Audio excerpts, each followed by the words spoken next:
Bir şey almaq istədikdə həmişə ən yaxşısını axtarırsan. Bəs əgər axtardığın şey satılmırsa necə? Onlar dostlardır. Dostun insanın bütün həyat yönlərində böyük təsiri vardır. Peyğəmbər sallallahu əleyhi və səlləm buyurmuşdur: İnsan öz dostunun dinindədir.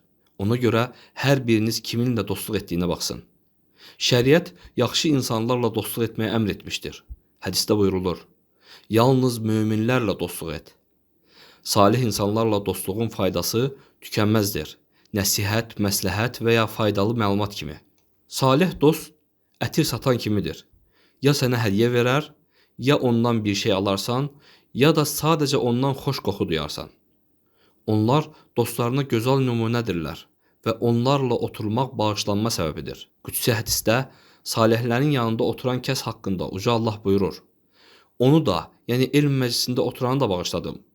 Çünki onlar elə bir qövmdür ki, onların yanında oturan bədbəxt olmaz.